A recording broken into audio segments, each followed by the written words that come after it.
हनुमान जी से life lesson, mind power, motivation, nothing is impossible के part 3 video में आपका हार्दिक स्वागत है। जीवन में कष्ट, विघ्न, बाधाएं, उतार चढ़ाव आते रहेंगे, जीवन का अंग है। अचीवर्स इन विघ्न बाधाओं पे ध्यान नहीं देते, एंड रिजल्ट पर फोकस रखते हैं, और इसीलिए विघ्न बाधाएं आएंगी तो उससे आगे मुझे क्या करना है, इस पर उनका पूरा ध्यान जाता है। और हनुमान जी के साथ भी ऐसा ही था। समुद्र में उड़े ही थे कि सामने सुरसा आ गई। अब यदि कोई ये देखकर सोचे कि मुझे खा जाएगी, तो याद रहे जैसे हम सोचते हैं तो रिजल्ट वहीं डिसाइड हो जाता है, और सुरसा खा ही जाएगी, क्योंकि पूरा फोकस बचने पे है ही नहीं, हट गया फोकस। और हनुमान जी का फोकस कहाँ था? माँ सीता का पता लगाना है। तो क्या बोले? माँ सीता का पता लगा कर आता हूं, राम जी को बता दो, फिर खा लेना। और फिर क्या घटना हुई हमने सीरियल में भी देखा है, बहुत से मोटिवेशनल स्पीकर कहते भी है, उस पर फिर अगले वीडियो में चर्चा करेंगे। मगर हनुमान जी अपनी बुद्धिमत्ता से बच करके आगे निकल गए, लंकिनी मिली, और फिर वन उजाड़ दिया। यहां तक तो ठीक। जब ब्रह्मास्त्र में बंद करके रावण के यहां पहुंचे तो क्या हुआ?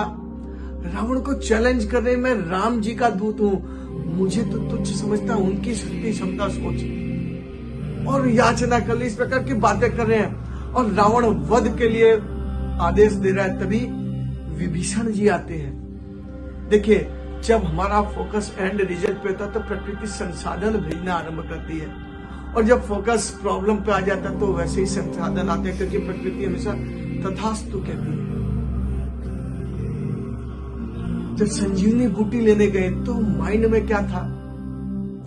मैं बूटी लेके जाऊंगा, लक्ष्मण जी के प्राण बचेंगे। बहाना बना सकते थे, बता सकते थे यार नहीं पता तो कैसे जाऊं, या चले गए अब खोज करके नहीं मिली तो आके बोल देते, क्या हो जाता। मगर नहीं, लेके जाऊंगा, लक्ष्मण जी के प्राण बचेंगे, इस पर फोकस था। तो क्या किया?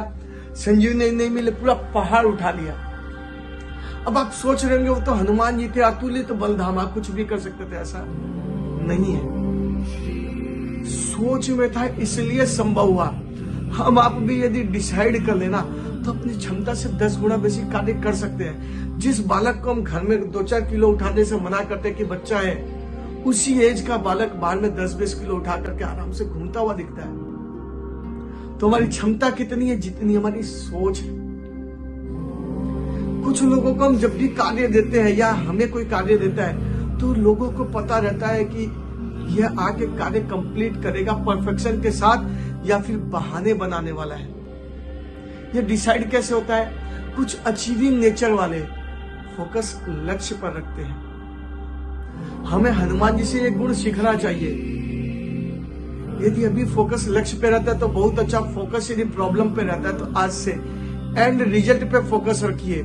प्रॉब्लम आएगी, उसे पार कैसे करना, केवल इस पर दिमाग लगाना है। आशा नहीं, विश्वास है कि आपके जीवन का एक और कॉन्सेप्ट क्लियर हुआ होगा। कल फिर चौथे पार्ट के वीडियो में मिलते हैं। बोलिए बजरंगबली की जय।